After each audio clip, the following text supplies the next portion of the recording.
Hi, I'm Joni Patry, and welcome to my YouTube channel. Well, today I want to talk about the up-and-coming solar eclipse that happens December 14th. And this is a very powerful eclipse. It is going to reveal so many things that have been suppressed for so long.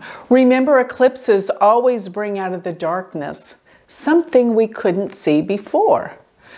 Before I start, those of you that are into Vedic astrology and you want to learn Vedic astrology, I want to remind everyone, I have a new semester one starting up in January, and you can join in with some of the most amazing people, learn Vedic astrology, and get certified. So check that out. Our new start date will be January 27th, but actually you can join the university at any time. It's self-paced, but when we start all the live videos weekly, that's going to start January 27th. So check it out at universityofvedicastrology.com. And going back to this most powerful eclipse, I love to use eclipses for prediction, and so many people ask me, why are eclipses so important when you're making predictions?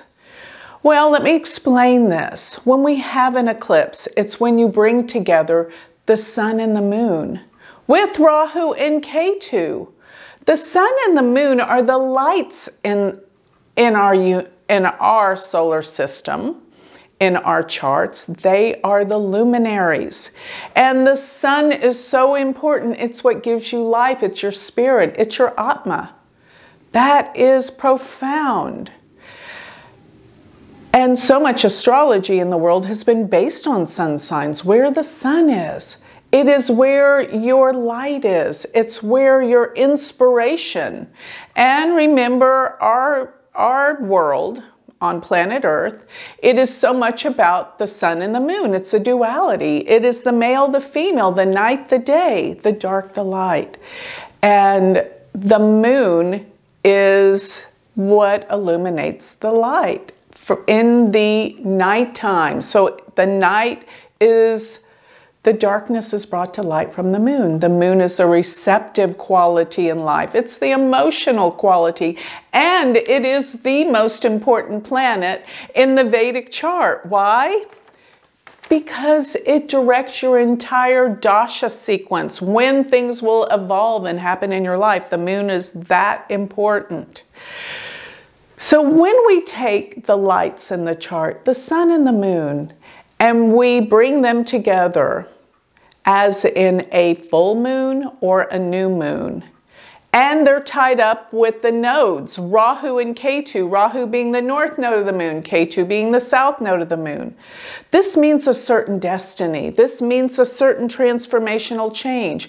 And in an eclipse, the symbology that the light of both the sun and the moon are darkened.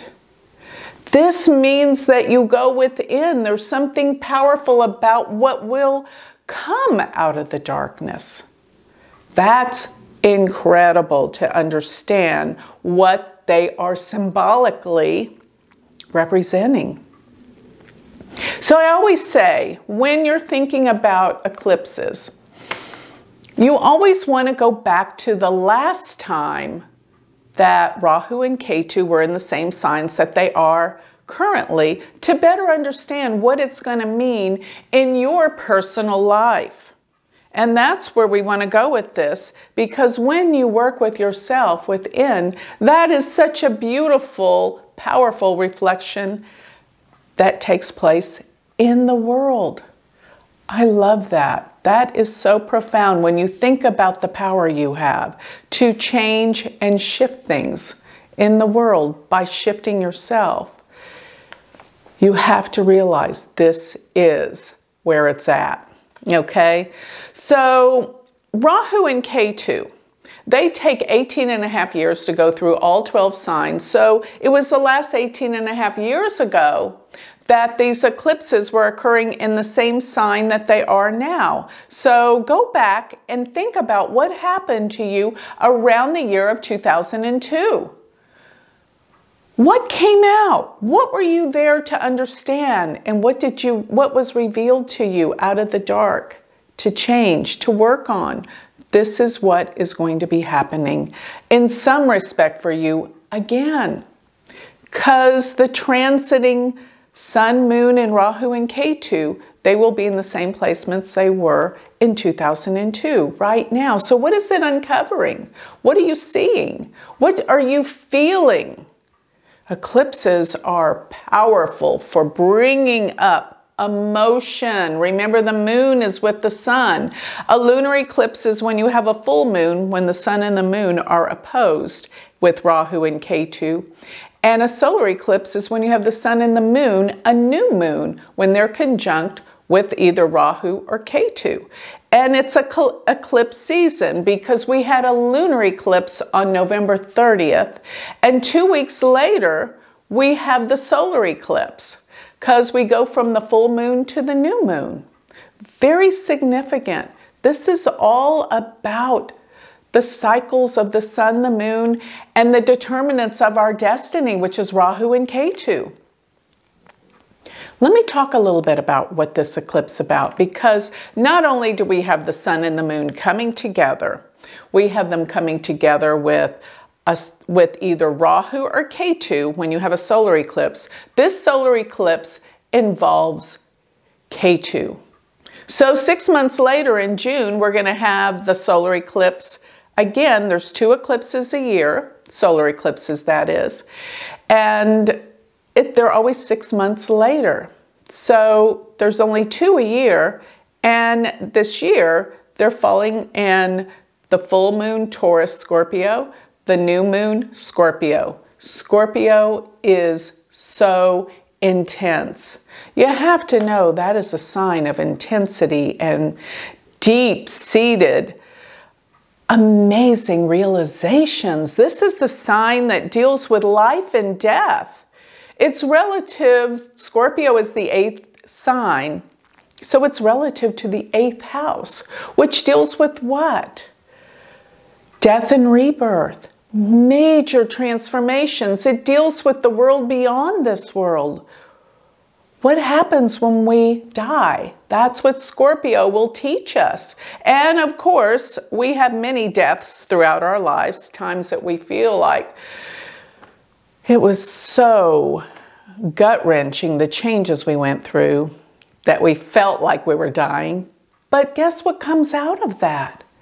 A rebirth, a major transformation. And Scorpio is likened to the phoenix that dies from the ashes and is reborn. That is the power of Scorpio. So what happens always seems gut-wrenching and hard. But what evolves out of it is always growth to a better perspective, and something always better comes out of that. So that's what I can assure you of with this eclipse. Now I'm putting this chart up for the eclipse because I want you to see all that I'm talking about.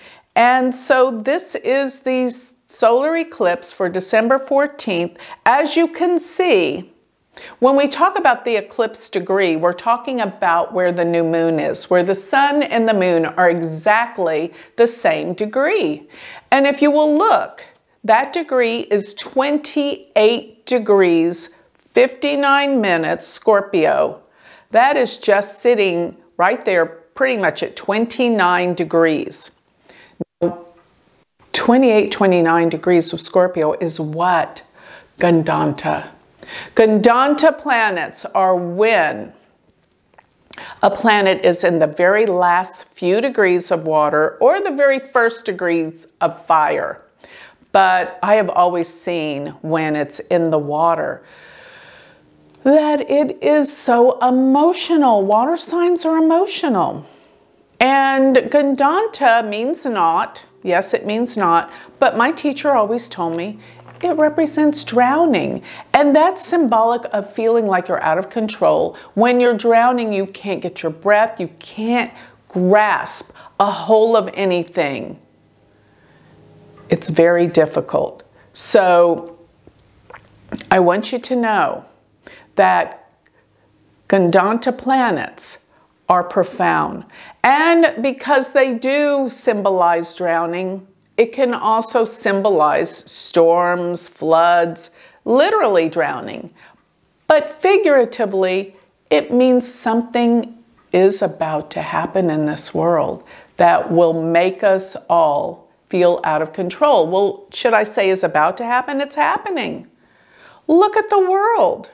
And I mean globally, everyone's unsure of so many things. With what? This virus that has put our life on hold and has destroyed so many businesses. It is profound what's happening in the world globally. And like it or not, politics is controlling everyone's minds. Yes, people are saying that one thing's one way, another group is saying something's the other way. I'm telling you, this is going to be a major split down the middle with people's beliefs about what is right, what is wrong, what is corrupt, what is true. Everyone has a different opinion because we can't see it yet. But that is what this eclipse is to bring out, what we can't see.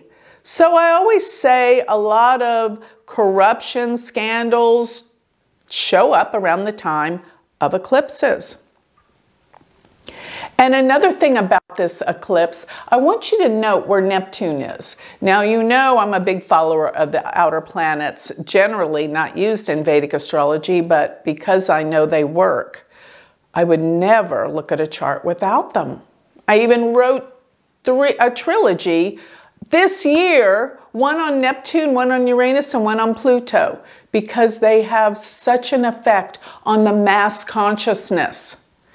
They deal with the collective unconscious of the planet. So looking at where Neptune is, it is exactly at the midpoint, halfway between Rahu and Ketu. This is sometimes called the bends, but I'm telling you, when a planet sits at the midpoint of Rahu and Ketu, especially during the time of an eclipse, it's got something to tell us. What is Neptune? Let me tell you what Neptune is. I discovered so many experiences with Neptune through all of my clients, through my own life, and it deals with deception, deceit, denial, scandals, and secrets. And of course, it can ultimately be spirituality, which I think ultimately is what it will bring. Another thing Neptune rules, well, besides photography and cameras and media, think about that. That could deal with television, radio, internet, all the media. That's Neptune. So being at the midpoint of Rahu and Ketu, it can bring things out. Things we didn't see before. One more thing that Neptune rules, believe it or not, is disease. And look what it brought. Being at the midpoint of Rahu and Ketu. These are the determinants of destiny. And Neptune moves so slow. In 2002, we did not have Neptune at the focal point, midpoint of Rahu and Ketu. So this is another indication of secrets being uncovered. Okay, many secrets being uncovered. Okay, and that goes for your own life too. Remember that. Another thing in this chart that I think is very telling is the fact that if you look where K2 is, and K2 is at 25 degrees of Scorpio. Notice where Mercury is. 25 degrees of Scorpio. Remember this, when you're trying to decipher what an eclipse is going to bring about, look at planets that may be within a degree or two of that eclipse. we have Mercury smack dab on K2. And what is K2? In Vedic astrology, well, first of all, it's the south node of the moon. It's what takes us out of this world. Many times it does deal with death. Many times it does deal with spirituality from the deepest perspective. It is depth. It is what is beyond this world. It's called the Moksha Karaka in Vedic astrology. What does that mean? Moksha is spiritual liberation from this world. So what do I surmise with the planet Mercury being next to K2? What does Mercury rule? Communications, education, learning, travel. All of those things are coming under the scrutiny and the microscope, with K2 being with Mercury. Now at 25 degrees of Scorpio, the dispositing planet of this eclipse and Mercury would be Mars. Mars rules Scorpio, right? So look where Mars goes in this chart. It's in Pisces. And towards the 21st through the 22nd of December, Mars is going to move up to Gandanta degrees, 29 degrees of Pisces. That's Gandanta as well. So what does that mean? Further much emotions and fighting out of control situations. And with it being in Pisces, especially as the dispositing sign planet of the eclipse, wherever it is directed, tells so much about what's going on. Mars being in Pisces is about anger. Now, when I look to Mars being in Pisces, that's ruled by Jupiter. So it points back to the Jupiter in Capricorn conjunct Saturn. So there's going to be some major highs and lows coming up with the economy and the stock market. It's going to be major. So there could be some lows and then some extreme highs. And surprising that there will be even a low with the prospect of them talking about the coronavirus vaccine and the stimulus. But there's going to be something that causes some shifts, especially around December 21st. This is the solstice. But on December 21st, Jupiter and Saturn will exactly conjunct. And that's profound because they're also going to be lined up in declination. They are completely aligned. That's incredible. Okay?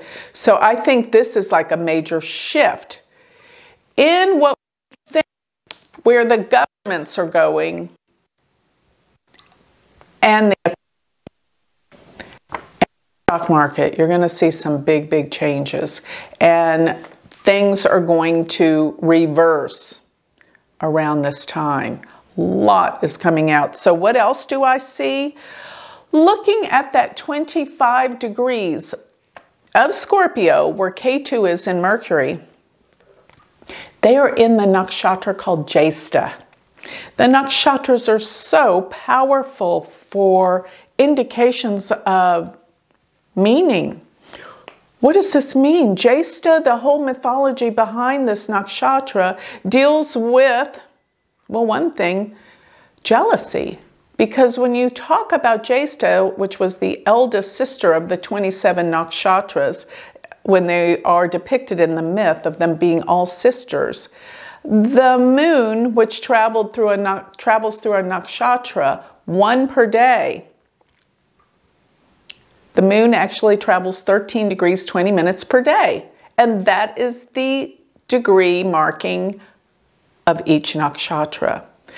But in the myth, the moon spent more time in the nakshatra that in Taurus that deals so much with sensuality, Rohini. And Rohini means the red one, but it dealt with sensuality. So Jyesta, the eldest sister, became jealous, tattled on the moon, Soma, And over a period of time, then the gods said, okay, we're destroying him. But the sisters felt bad. So they said, no, no, no, let's vary this. So they went back in and said, okay, we will make the moon die and then come back. And that's where we have the waxing and waning moon. But going back to the mythology, Jesta is so powerful. It's the eldest one. And let me tell you something else Jesta deals with. They say black magic. Now, I believe black magic is, you know, I like to deal with the light. This is not energy I like to mess with or even want to have anything to do with. I know in India there are so many people that are believers in it. I'm not going to say one way or another, but when I think of Jesta, let me tell you something. People that have strong planets in Jesta are the biggest manifestors in the world. They can make anything happen that they want. And when I was writing my book on how to make money using astrology, I looked a whole chapter about 15 billionaires. Everyone but one had powerful planets in Jesta. So my thoughts are, when you focus on something, you manifest it. And that is what these individuals were capable and powerful with doing. So Jesta is this huge, explosive manifestation point of the zodiac. And here we have Mercury and Ketu. Ketu's uncovering things. Ketu goes to the depths and brings things out. It's endings too. So something is going to end concerning the way communications are conducted globally. Something's got to change. Something's being uncovered from the bottom and the guts of this world. It's going to be a big explosion, I promise you, with a chart like this, okay? And I always believe something good comes out of it. Needs to be uncovered. There are things we don't know about. The eclipse occurring in Jesta, plus with Mercury, it's about communications in the world. There's something that's going to be dug up and revealed. Furthermore, when I look at this chart, realize that all the planets are on one side of Rahu and Ketu. What is that? That's called the Kalasarpa Yoga. And Kalasarpa means that when you're entrenched in the karmas, people that have it in their charts have extreme events in their life. So much to the point where if they try to tell people about their life, people don't believe it. They think they're exaggerating, and they're not. It's just over the top. What happens with Kalasarpa Yoga is any of the yogas within a chart, Raja, Dana, will be 10 times more powerful. It just magnifies everything. But one thing I have found about those that have Kalasarpa Yoga is when they get to the pits and the bottom of things, which their lives has major highs and major lows, they always bounce back to something greater and better and more powerful than before. Even though they can be at the pits and the bottom of their whole life. That's what it does. So the Kalasarpa Yoga means there is a major destiny that's about to be fulfilled. And this Kalasarpa Yoga will be in effect for quite some time. Yes, and it's just starting up again with this eclipse. Now, the Kalasarpa Yoga, yes, every 2 weeks the moon will leave the Kalasarpa Yoga and then return every 2 weeks. But still, you've got all the planets entrenched in this karma. The world is about to go through a major change that a lot of people aren't going to be able to understand, want to understand,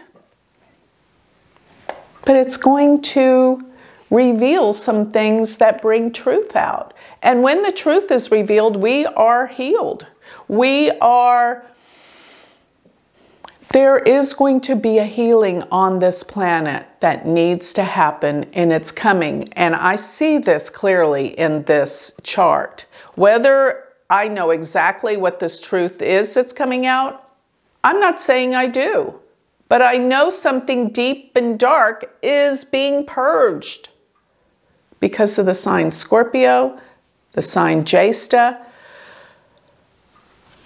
and where Neptune is, where Mars goes, as Mars is the trigger.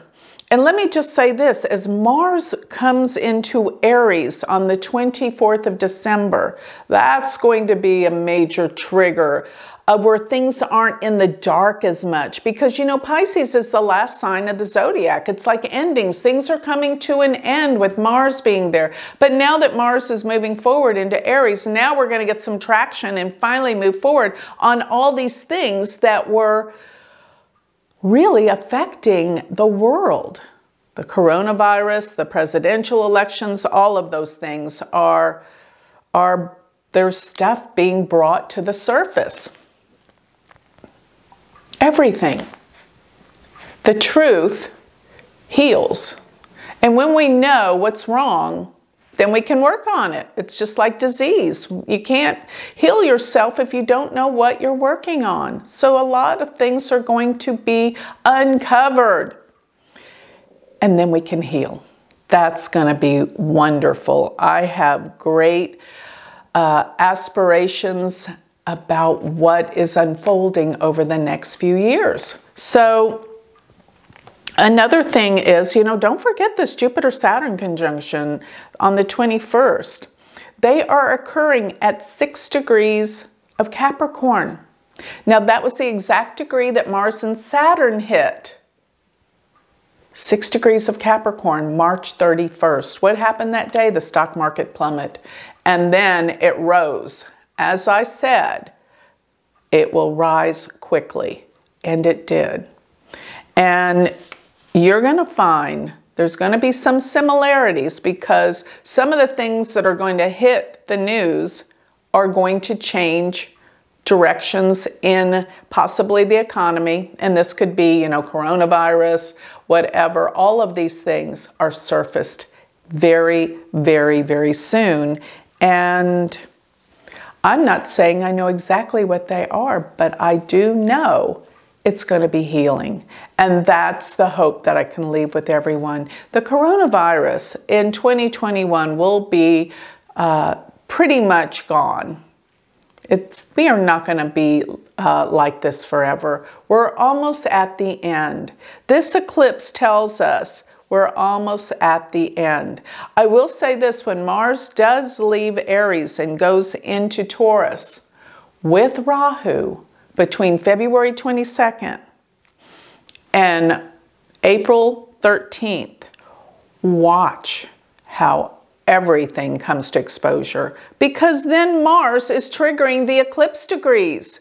And that's going to be another event that I will keep you posted with in future YouTubes. So for now, let's go within. Let's see what the eclipse has to tell you about your own life and how you can heal it. Because as you do this, you have an effect on the world.